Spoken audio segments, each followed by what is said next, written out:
Welcome to Lessons in Leadership. Steve Adubato with my colleague, Mary Gamba. Mary, we've been taping all day today. This is the final taping of the day. What's your energy level like at, I don't know, 3:30 plus in the afternoon? I'm shot out of a cannon today. I said some days, a little bit more tired today. And it's so we talk about mindset, right? And we're going to be talking about that a little bit in a little bit. But I think if you put yourself in the right mindset you're going to be positive, you're going to be productive, you're going to be passionate and energetic, then you can be in the right mindset. So I'm feeling really good. And I was telling Mary not to disclose too much because I'm feeling crappy. Can I say the word crappy? You just did, so I guess so. Yeah. Feeling crappy. But Mary, what's your advice to people? You're feeling crappy, you got something going on with you, everybody's got something going on. Everybody does, yeah. You need to compartmentalize. Yeah, What do you mean? Well, I always say, unless you know what it is to worry about, right? Why put the energy into a specific worry? Sure, you could be, you keep it in a little bucket in the back of your mind, but you never want to become so consumed with worry, because especially if you don't know what the it is, and if you do know what the it is, then do something about it. But if it's something that's out of your control at this exact moment, I push it to the side, and then I try to focus on something that I do have control over, be in the moment, because as they always say, tomorrow is a gift. You have to, literally live in the present. To Mary's point, without again going into more detail, I'm going through a bunch of tests right now. We don't know what I should be all right, but who the heck knows? But Mary's point, while it's about our personal lives and our own health, and last time people keep saying things like, well, you're getting older. That always, I hate hearing that because I don't even know what am I supposed to do with that? But Mary, someone could say that's about your health and life. Is that not also about leadership? It sure is. And because if you can't control, and again, I'll use the word compartmentalize, I like to make sure back in the day when my kids were younger and I was physically going to the office, when I was at work, I just thought about work. When I was at home, I tried to just think about home things. So if you put yourself in that frame of mind, exactly, if you put yourself in your lane of where you need to be in that very moment, because me thinking about right now, like, oh, what do we have going on tomorrow? Or, oh, did I handle that thing yesterday incorrectly? I'm not going to be here fully present and enjoying this experience that we're blessed to have together. So that's it, the sermon for today. You heard it here, Lessons in Leadership. Hey, Mary, let's do this. We're about to introduce some clips from a really interesting remote, I'm going to call it a seminar, Mary. It was a remote seminar we did in cooperation. Yeah. It was a conversation we did, Lessons in Leadership from the COVID-19 pandemic. It was a conversation we had with Michele Siekerka, the CEO of the New Jersey Business and Industry Association. She's so easy to talk to. She's such a great leader. And I want to believe we have great chemistry. And I know that sounds weird to say, but we talk very easily together. We're about to show a bunch of clips and from that seminar, that conversation. And some of it is about leadership and wellness. And this first clip, what did she say? What was the expression about being a noise? Oh, noise-free in 23. And I have used that, thank you, Michelle, probably 20 times. And we're only at February 1st. And it's just about being quiet, being present, and just forgetting about, the phone, forgetting about your email notices that are coming up. So the clip we're about to see is just her sharing her perspective on that and where that came from in her life. What she said. Let's take a look. You said recently in a conversation we were having that we should be, quote, I'm going to steal this and I will credit you, noise-free in 23. What the heck does that mean, and how does it relate to our well-being? I'm going to conflate things, but I've been thinking a lot about leadership and well-being, our well-being and leadership. And then I heard noise-free in 23, and I'm thinking that has something to do with being introspective and just a bit more quiet. Am I making too much of that? No. And that is exactly, I said I'm coming into 2023 noise-free in 23. And what I mean by that is we all can define what our noise is. So if you need a visual, we all love the Peanuts, right? Think of Pigpen and think of the dust that follows him around his dust bowl. To me, that dust bowl is the noise. And I need to cut through the noise so I can get back to being myopically focused on the things that I can control and move the needle on, and not let these distractions, this unnecessary noise, get me off my game. And I attribute all of that to what we've done here in leadership at NJBIA, right? It's the hedgehog. It's the Jim Collins hedgehog. My gosh, I've I mean, got Jim Collins, millions. good to great Jim Collins? That Yes, Jim Collins? yes, yes, What's good to this? great.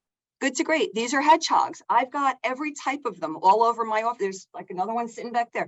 I got hedgehogs all over. The hedgehog is the animal that is myopically focused on its existence and understands keep your eye on your enemy, which is that fox that's always in the prairie trying to get them.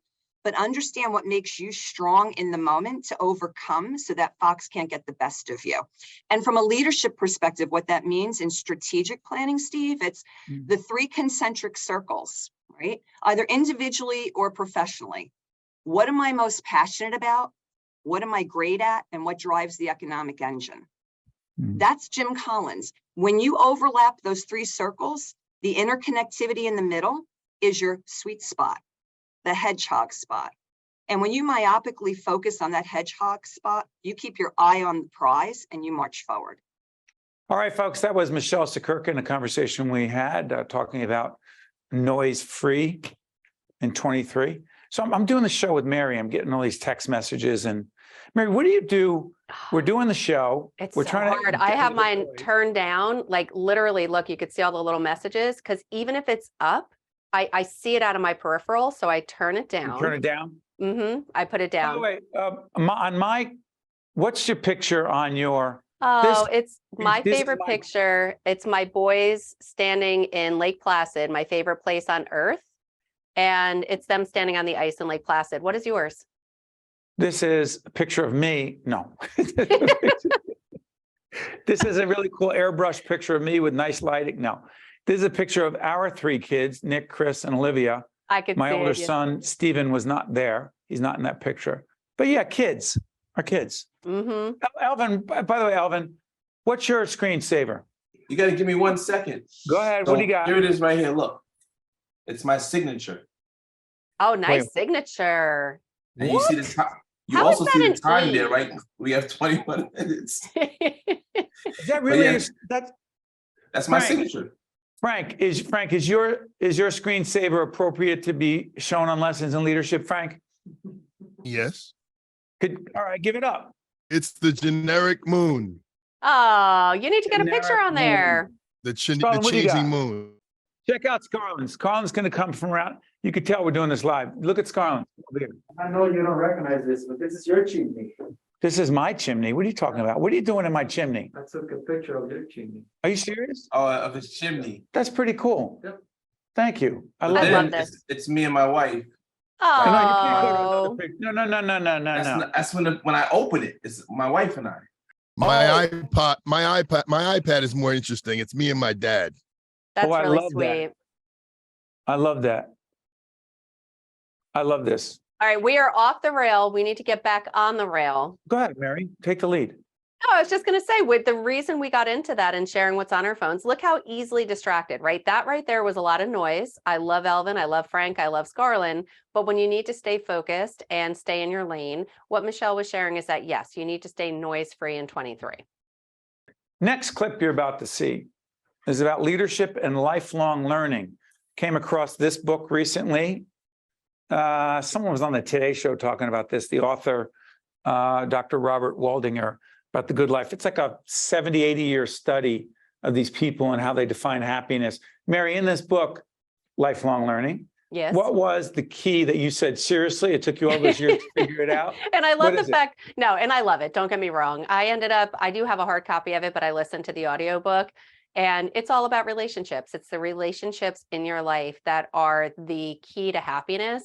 And I had just joked with Steve and I said, seriously, like, I don't think I needed an 80-year longitudinal study to figure that out. But the way that it was written and hearing the stories of each of the people, because they bring in the stories. And especially when you listen to the audiobook, was really tremendous. So I did enjoy it, but it wasn't, it was just like that aha moment wasn't there, but it was great reading.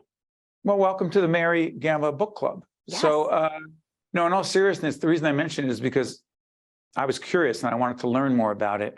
And it's not about my desire to learn or reading all kinds of stuff that may or may not be relevant. It's just wanting to learn. Mhm. I'm learning right now about pinball. I used to play pinball as a kid, and now I'm trying to, I'm getting an old pinball machine because I'm fascinated by pinball. Mhm. That's the way I'm going to retire, playing pinball in my That'll be basement. great. Have you been to the Pinball Museum down in Asbury? Love it. I Shout have. out to them.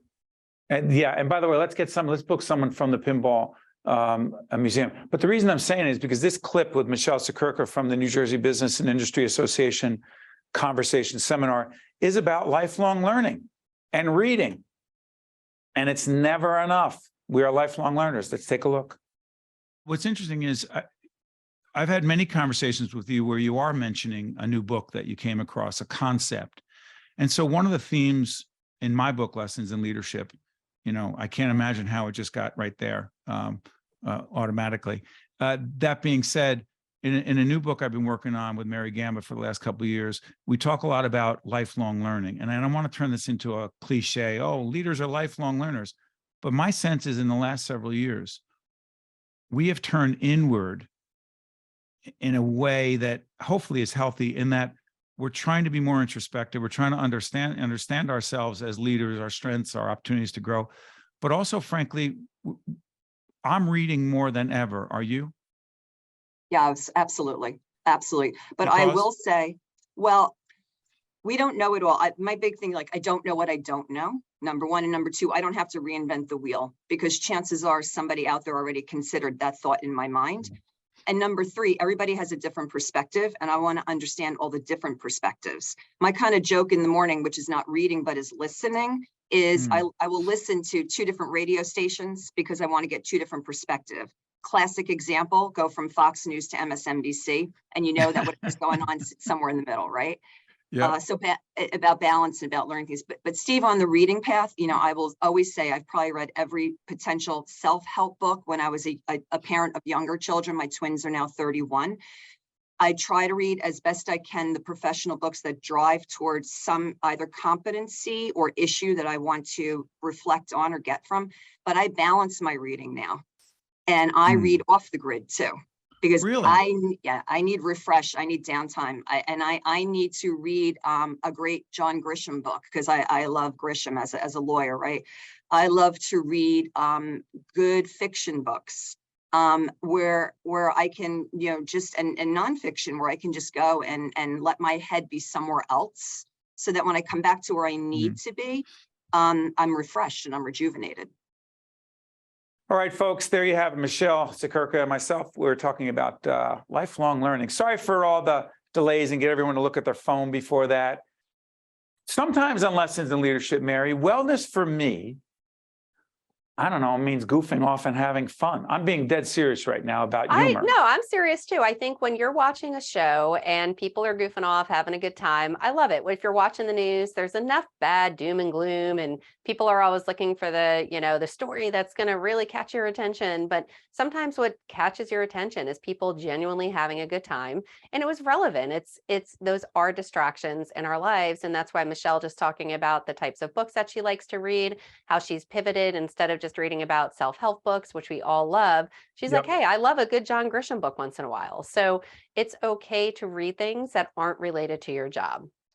Real quick, one book, I'm going to go around on this. One book that you are reading, Mary, not about leadership, communication, management, not work related, is? Yeah, the one that I am currently reading, and I'll get the name wrong. It's an audiobook. You know, I love my audiobooks, and it's 100 Dogs and Counting. It's about a woman who literally has had 100 foster dogs, and she goes cross country to figure out how she can help dogs in shelters get into homes.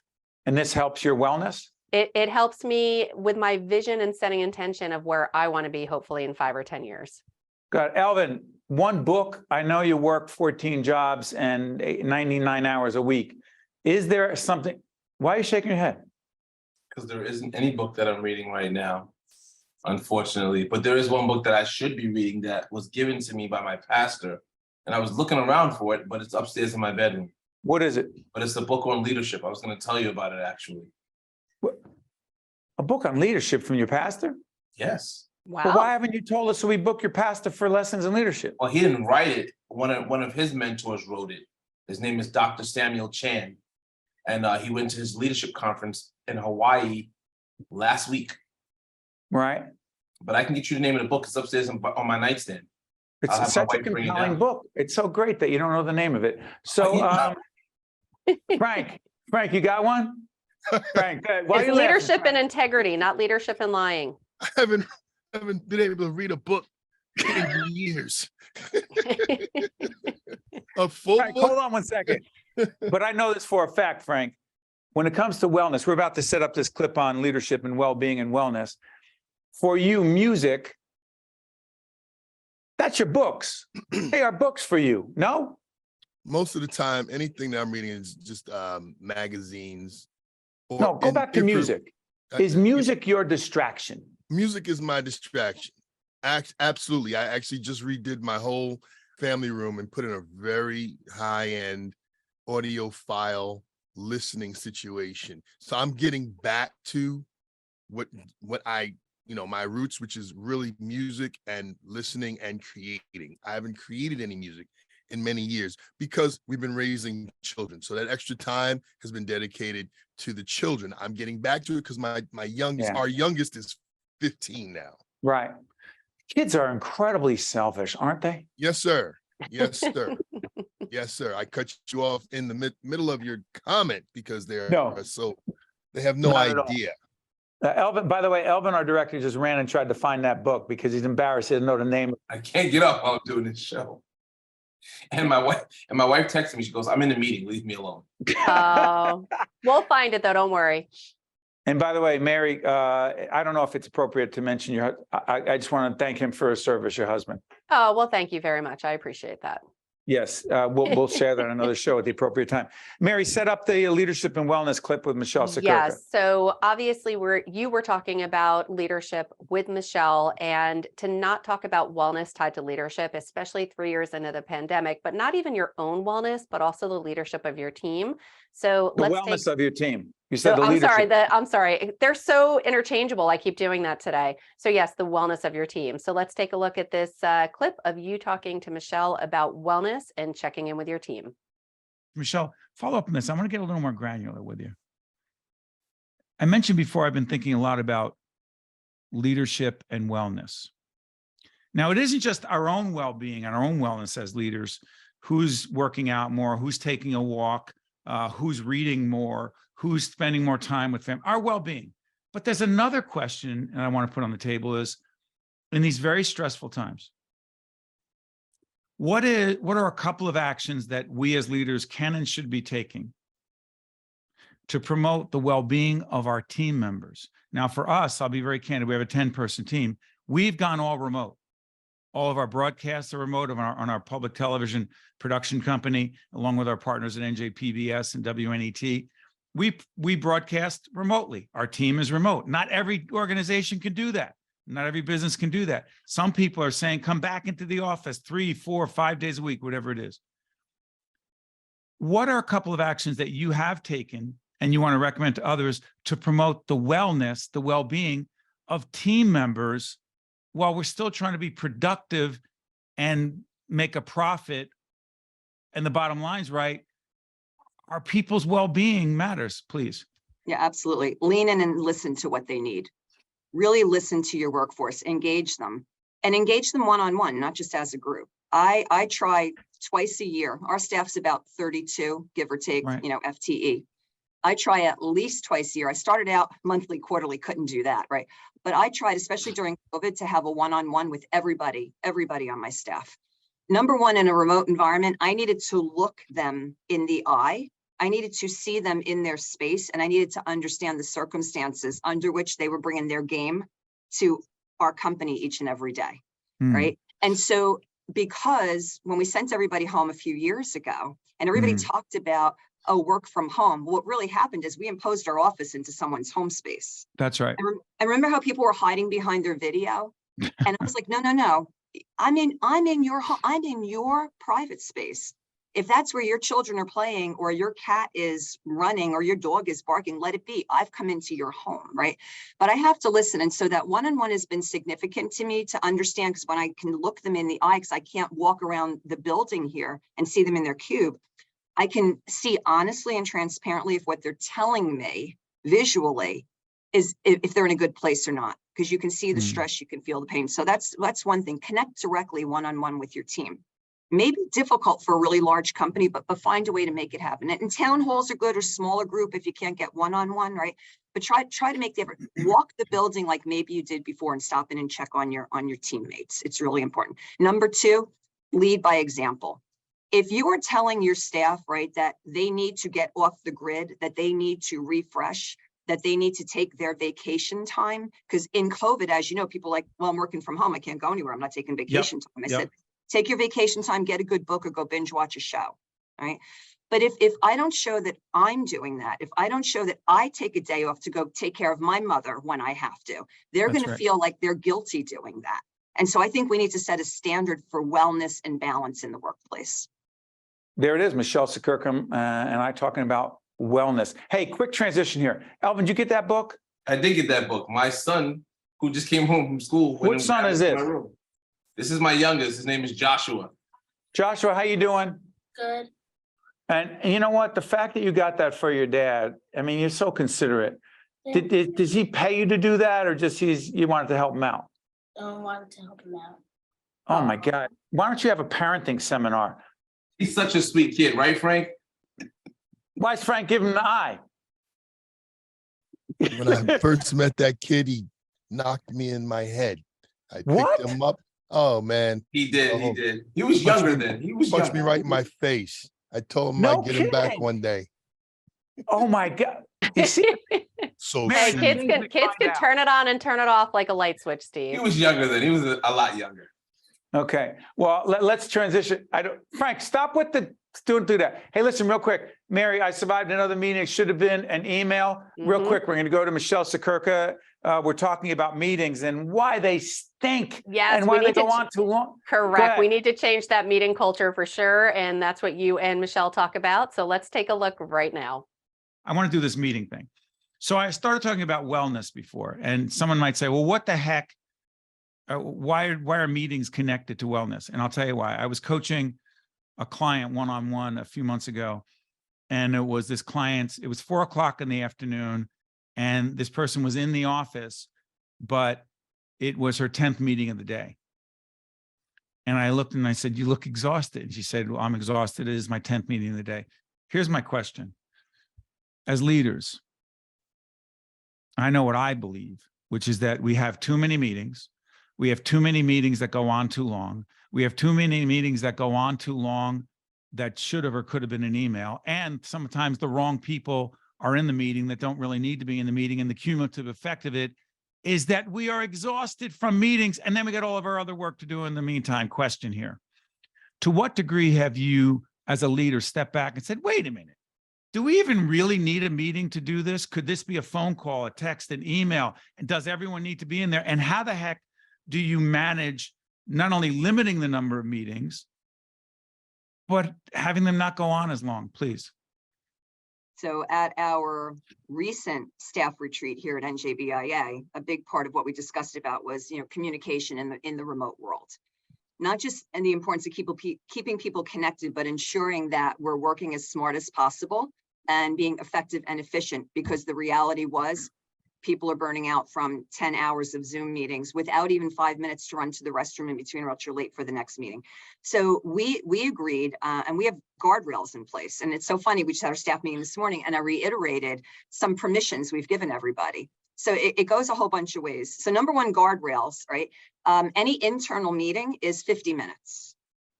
50, minutes. that's it. 50. That means you get 10 minutes. If you're going by the hour, you get 10 minutes to stretch, use the restroom, grab a coffee. Okay. You're not going at 11:59 and a half to noon, jumping into literally, let me just zoom over here, and you've never gotten out of your chair for 4 hours.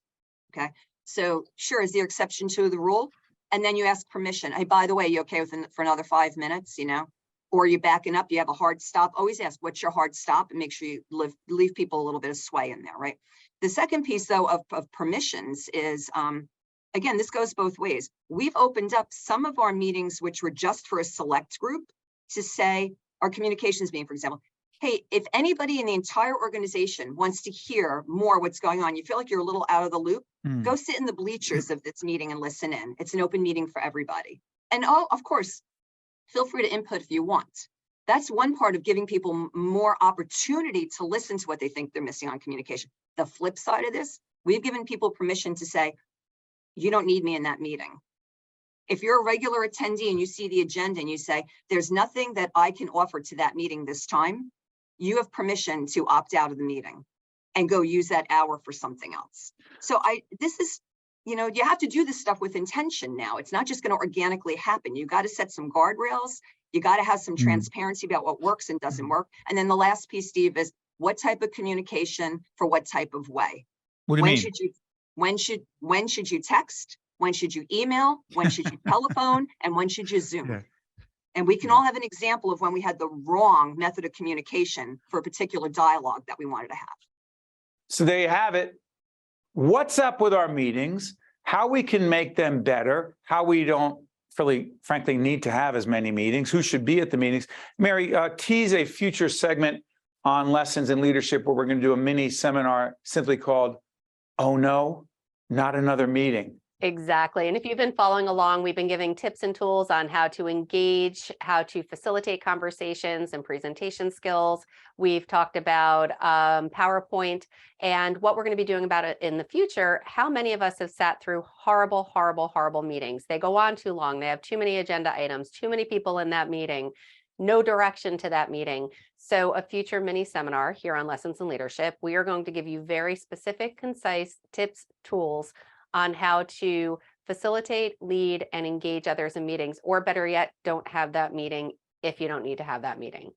And Mary, if people want to check out our previous mini seminars, if you will, on lessons in leadership, where would they get that? Yes, stand-deliver.com, and then go to our video library. And we also have great articles, columns Steve has written on changing the meeting culture. Literally just Google meeting Steve Adubato, you'll get some really great stuff. Go to our website, stand-deliver.com, put meetings in the search, and you'll find it. You know, it's so interesting. We're into branding and naming things so that people are drawn to it. I think the section on our website is called Crappy Meetings.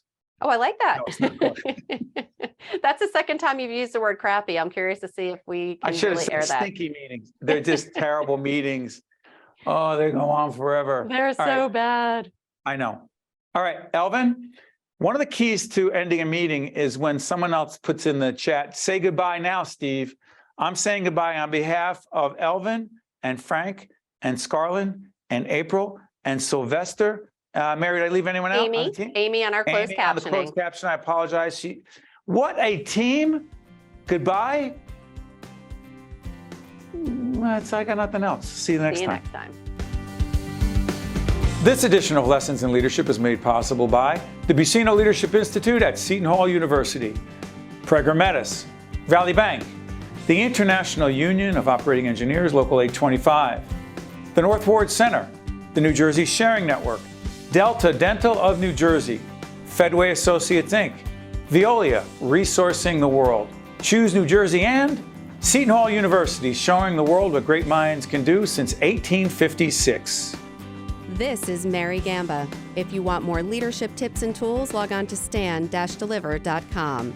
That's stand-deliver.com. Promotional support for this edition of Lessons in Leadership with me, Steve Adubato, and my colleague, Mary Gamba, has been provided by NJ.com, NJBIA, and New Jersey Business Magazine, CIANJ, and Commerce Magazine, and Meadowlands Media, a print and digital business news network.